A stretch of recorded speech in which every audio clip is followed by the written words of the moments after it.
하나님의 예정은 주권적이면서도 동시에 인격적이기 위해서 인간에게 자유의지를 주신 겁니다. 그렇기 때문에 인간은 그 자유의지를 가지고 있다는 사실은 자신이 감당해야 할 책임이 있다는 거고 그 책임을 감당하지 않을 때 하나님의 심판을 받는 근거가 되기도 합니다. 그러니까 우리가 모르는 하나님의 예정에 대해서 관심을 갖기보다 우리가 잘 알고 있는 하나님의 명령에 순종을 해야 하는 거죠. 목사님 안녕하세요. 반갑습니다. 반갑습니다. 목사님, 오늘도 참 많은 사람들이 오랫동안 지치지 않고 꾸준히 궁금해하는 주제를 제가 목사님께 부탁을 드렸어요. 네. 이름하여 하나님의 예정과 인간의 자유의지입니다. 네. 사실 이 주제는 저도 오랫동안 궁금해했던 질문이기도 해요. 네. 그럼 하나님께서 인간의 구원과 세상의 일을 미리 정해놓으셨다면, 한마디로 모든 걸 예정하셨다면 인간에게 자유의지는 도대체 그게 무슨 소용이지? 소용없는 거 아닌가? 하는 그런 질문이었거든요. 네. 사람이 어떤 선택을 한다고 해도 어차피 하나님 뜻대로 될 거니까요. 이거 어떻게 풀어가야 될까요, 목사님? 전도사님 아마 마음속에서 오랫동안 고민했던 내용인 것 같아서 막 우러나온 듯한 그런 느낌이 듭니다. 네. 그래서 우리가 하나님의 예정과 인간의 자유의지에 대해서 충분히 그렇게 생각하실 수 있을 겁니다. 네. 그래서 어떤 분이 이런 말씀을 하셨어요. 하나님의 예정과 인간의 선택에 대해서 하나님께서 어떤 사람을 구원하기로 작정하셨다면 네. 내가 전도하지 않아도 그 사람은 구원을 받을 것이다. 맞아요. 또 만약 하나님께서 어떤 사람을 구원하지 않기로 작정하셨다면 내가 전도해봤자 그 사람은 구원을 못 받을 것이다. 그러므로 나는 전도할 필요가 없다. 내가 전도를 하든지 하지 않든지 어차피 그 사람의 구원은 하나님께 달려 있고 하나님 결정하실 테니까 상당히 일리가 있는 말처럼 들리죠. 네. 그래서 언뜻 들으면 맞는 말 같지만 이 이야기에는 하나님의 예정과 인간의 자유의지에 대한 심각한 오해가 있습니다. 오해의 첫 번째는 주권의 문제입니다. 주권의 문제. 내가 전도하면 전도한 사람이 반드시 구원을 받아야 한다는 생각은 자유의지를 오해하는 겁니다.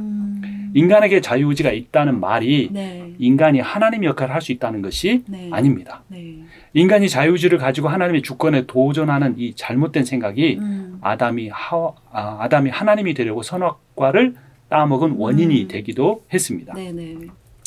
인간에게 자유의지가 있다면 하나님께도 자유의지가 있습니다. 그리고 하나님의 자유의지가 인간의 자유의지보다 더 크고 능력이 있습니다. 그렇다고 해서 하나님의 자유의지가 인간의 자유의지를 부정하지는 않습니다.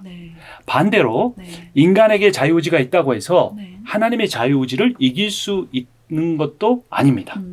그러니까 인간에게 자유의지가 있다는 말은 하나님의 주권적인 예정과 상관없이 인간의 노력으로 인간의 능력으로 누군가의 구원 여부를 결정할 수 있다는 의미로 오해해서는 안 됩니다. 그러니까 인간의 자유의지, 즉 우리의 자유의지는 하나님의 예정하심에 순종하거나 순종하지 않을 수 있는 결정의지지 하나님의 주권적 예정을 무시하고 또는 그것을 뛰어넘어서 자신의 뜻을 관철할 수 있는 슈퍼파워가 아닙니다. 예를 들어서 어떤 왕에게 절대 주권과 계획이 있다고 해서 그 왕의 백성에게 자유의지가 없는 것이 아니죠. 그는 왕의 명령과 계획에 따라 순종할 수도 있고 그것에 거슬러 불순종할 수 있는 자유의지가 있습니다. 그렇죠. 그래서 왕의 주권적 계획과 백성의 자유의지는 양립 가능하지만 그렇다고 해서 백성의 자유의지가 왕의 계획을 좌지우지할 수는 없는 게 맞지요. 목사님의 설명을 들으니까 인간에게 자유의지가 있다는 것을 마치 우리가 하나님의 역할을 마음대로 할 수 있다는 것으로 착각해서는 결코 안 되는 문제인 거네요. 그러니까 하나님의 자유의지를 결코 이길 수 없는 인간의 자유의지. 근데 이것도 어찌 보면 있으나 마나한 거 아닌가? 라는 그런 생각을 어떻게 지울 수가 없는데 목사님, 그렇다면 도대체 인간에게 이 자유의지가 있다는 것, 좀 이게 어떤 측면에서 의미가 있는 걸까요? 네. 이제 반대편에서 또 굉장히 좋은 질문을 하셨어요. 그러니까 처음에 하신 질문은 인간의 자유의지를 네. 하나님의 예정보다 지나치게 강력하게 생각하는 네. 주권에 대한 오해였어요. 그리고 방금 하신 질문은 반대로 인간의 자유의지를 네. 하나님의 주권적 예정보다 지나치게 의미 없게 생각하는 인격에 대한 오해라고 볼 수 있습니다. 아까 말했던 왕과 백성의 예를 다시 네. 한번 제가 들어볼게요. 네. 악한 왕은 네. 백성을 무시하고 자기 마음대로 폭정을 일삼을 수 있습니다. 이런 비인격적 통치 아래에서는 전도사님 말씀한 것처럼 백성의 자유의지는 없는 거나 마찬가지예요. 가치가 없을 수도 있죠. 네.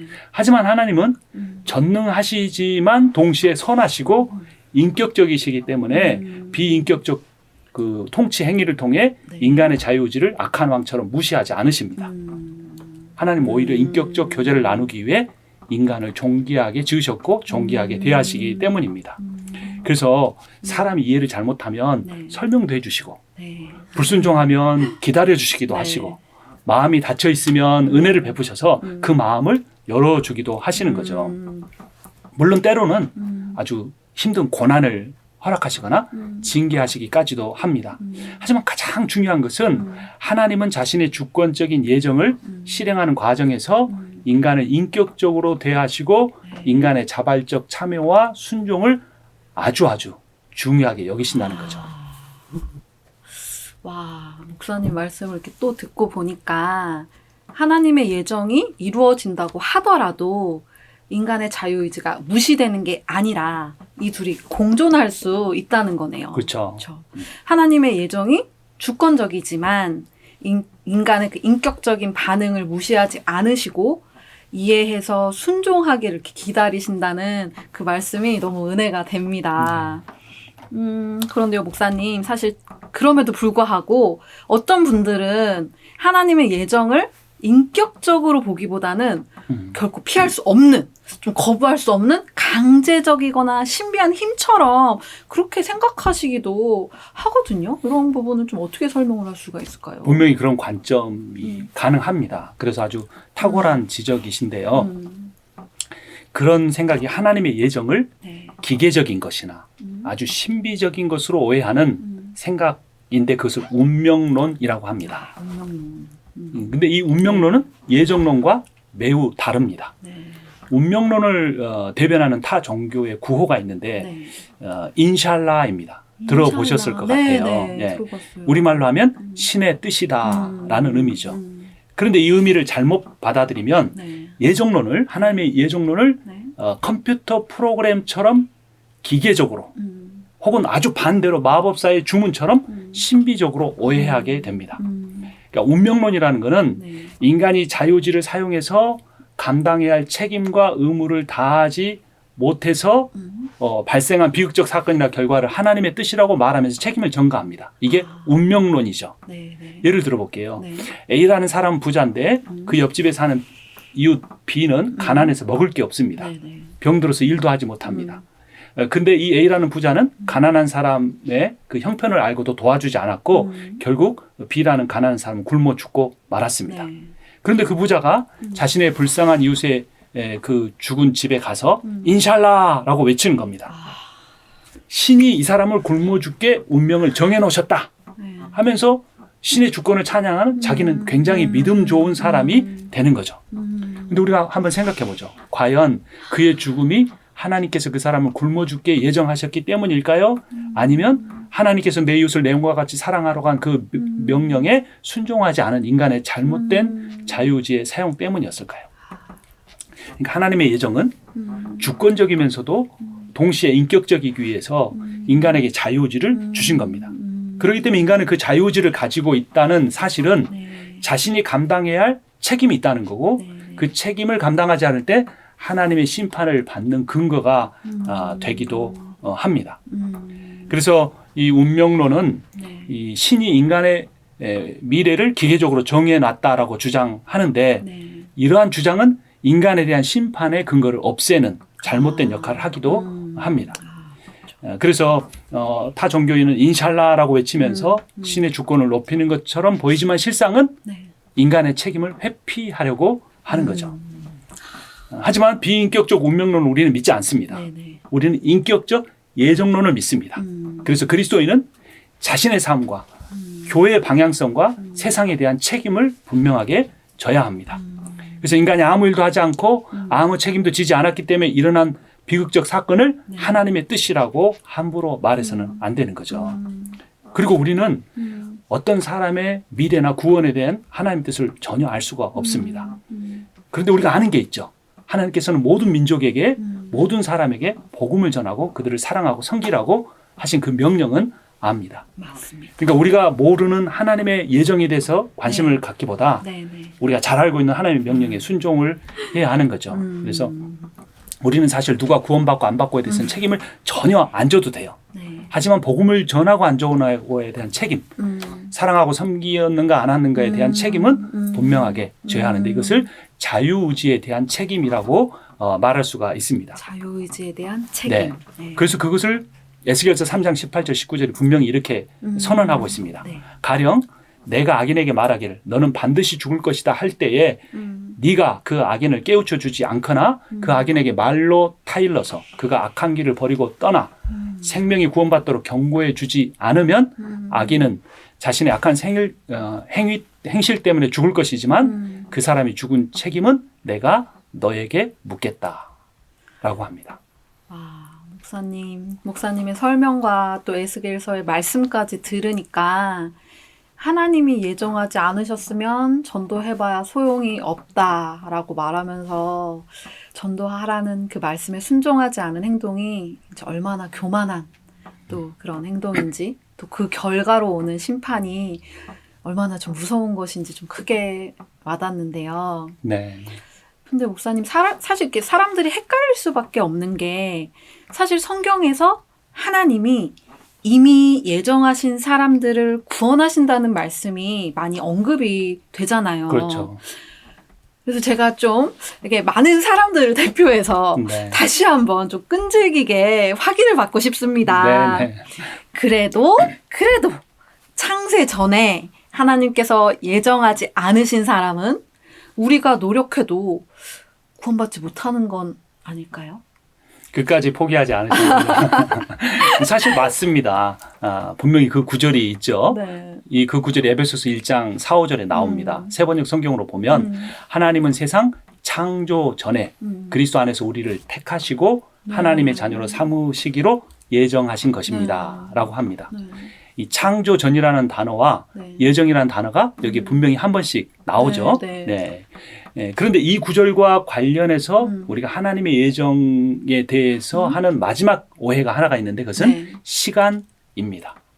시간. 네.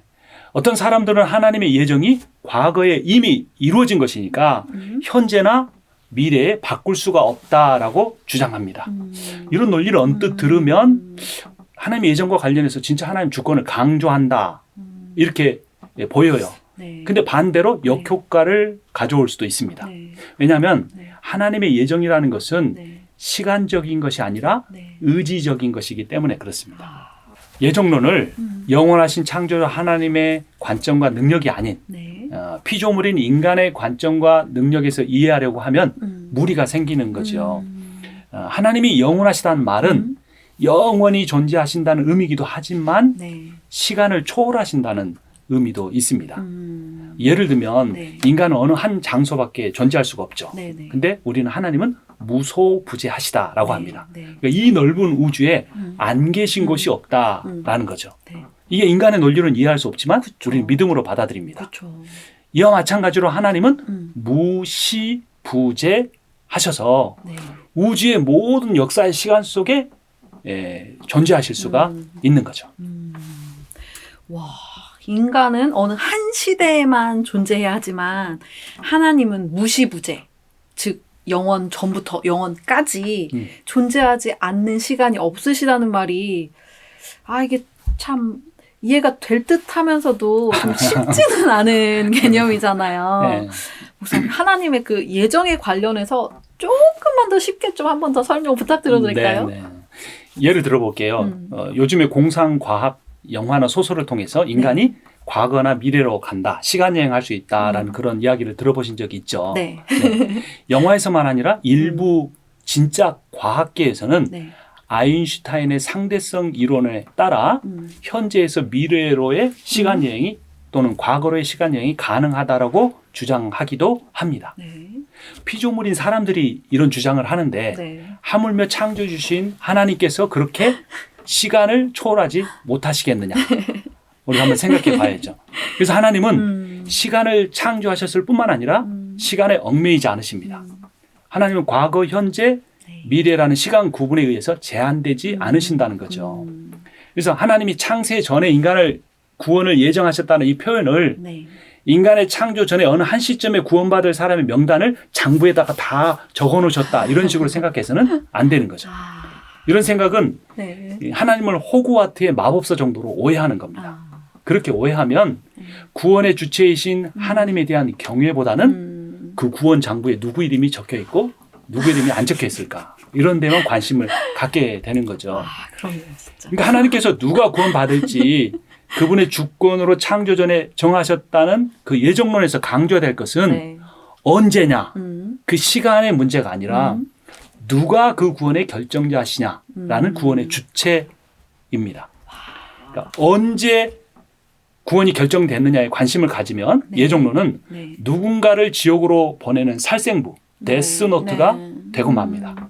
그리고 또 전도해봤자 구원 장부에 적히지 않는 사람은 구원받지 못한다라는 이런 오해가 생기는 거죠. 네. 네. 하지만 누가 결정하시느냐에 관심을 가지면 예정론이 뭐가 되냐면 천지의 창조주이신 하나님께서 자기 백성을 구원하기 위해서 네. 비천한 인간이 되어 죽으시는 아름다운 구원의 기쁜 소식이 됩니다. 그러니까 우리가 예정론에서 집중해야 될 것은 이미 결정되었다라는 예정의 시점이 아니라 하나님이 결정하신다는 예정의 주체입니다. 네. 예정의 주체에 집중을 하면 네. 관심이 하나님에게로 가고 그 하나님에 대해서 점점 알아가고 싶어 하게 됩니다. 그러면 그 하나님 어떤 분이시냐? 성경은 네. 사랑이 많으시다. 네. 또 전능하시다. 그분이 지금이라도 원하시면 과거에만 아니라 현재에도 네. 또 미래에도 구원하실 수 있다. 아멘. 이렇게 믿을 수가 있는 거죠. 네. 그러니까 예정론에서 다시 한번 중요한 포인트는 네. 창세 전이라는 시간이 아니라 네. 언제든지 구원하실 수 있는 하나님의 능력과 작정과 권세입니다. 그러니까 하나님의 구원을 과거의 어느 한 시점에 못 박아버리면 네. 인샬라의 운명론이 되어버리지만 네. 네. 시간의 창조자이자 초월자이신 무시부재하신 하나님께 두면 진짜 인격적인 예정론이 됩니다. 그래서 하나님께서 과거에 이미 정해놓으셨기 때문에 현재 인간이 어떤 노력을 해도 아무런 소용이 없다는 식의 부정적인 운명론 우리가 버려야 하는 거죠. 와, 목사님. 하나님은 전능하시고 은혜로우시기 때문에 이 예정론은 하나님의 구원의 작정이 반드시 이루어진다는 좀 긍정적인 의미로 좀 받아들여야 된다는 좀 그런 말씀이신 맞습니다. 거죠? 예, 정확하게 요약을 잘 해주셨어요. 그러니까 시간이 아닌 작정이 예정론의 핵심이다. 시간의 초월자이신 하나님께서 원하시고 작정하시면 지금이라도 누구든지 구원하실 수 있으신 거죠. 과거에 한번 정해놨기 때문에 지금은 바꾸실 수 없다는 그런 생각은 오히려 하나님을 시간과 능력의 제한을 받는 네. 그 피조물의 논리 속에 가두어 버리는 겁니다. 그래서 이런 운명론적인 사고에 의하면 네. 하나님의 존재가 기계적이죠. 과거에 이미 모든 것을 네. 프로그래밍 해놨기 네. 때문에 네. 그렇게 정해놨기 때문에 네. 오히려 하나님이 이 세상에 어떤 영향력도 미치지 못하는 분이 되고 마는 거죠. 네. 그러니까 하나님이 인격적인 분이 아니라 우주의 법칙이 되어버리고 구원 프로그램 정도에 불과하게 되는 거죠. 기도도 아무 의미가 없는 거죠. 네. 네. 전도도 할 필요가 없습니다. 네. 모든 게 다 정해져 있으니까. 맞아요.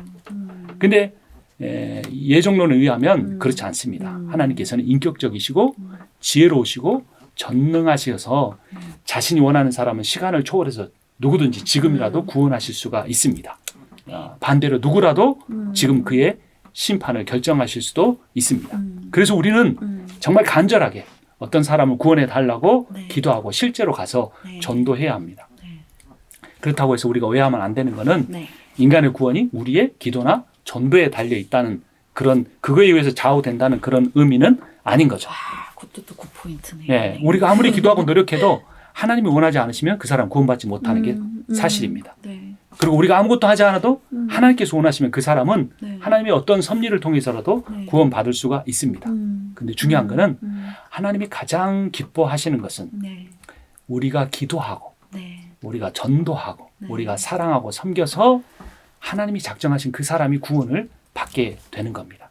그래서 이 하나님의 구원과 관련해서 이 시간을 강조하는 예정론이라는 표현보다는 하나님의 주권과 의지를 강조하는 이 작정론이라는 표현이 더 좋지 않을까 생각해 봅니다. 네. 네, 목사님 오늘 그 하나님의 예정과 인간의 자유의지에 대해서 제가 궁금해하시는 많은 분들을 대신해서 끈질기게 여쭤봤는데요. 네, 맞습니다. 결국 그 둘은 충돌되지 않는다는 사실 너무 잘 배웠습니다. 네. 특히 그 마지막에 하신 말씀 중에서 그 하나님의 작정론이라는 표현이 너무 마음에 와닿아요. 중요한 것은 결국 과거의 결정이 아니라 현재 하나님의 작정이고 하나님의 작정은 우리들의 기도와 순종을 통해 인격적으로 이루어진다. 아멘. 아멘. 하나님이 계획하신 그 선한 뜻을 이루어 가시는데 우리를 참여시키신다는 말씀도 너무 감사하고 은혜가 되고요. 하나님께 더 열심히 기도하고 전도도 더 열심히 해야겠다는 또 가장 기본적이고도 가장 중요한 다짐을 다시 한번 또 하게 되네요. 네. 목사님 감사합니다. 오늘도 또 이렇게 세세하게 잘 짚어주시고 또 이해할 수 있게 잘 풀어주셔서 너무너무 감사합니다. 감사합니다.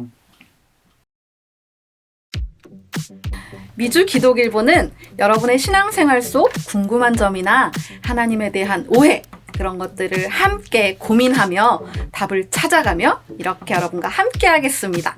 오늘도 콘텐츠 좋으셨다면 구독, 좋아요, 알림 설정까지 부탁드려요.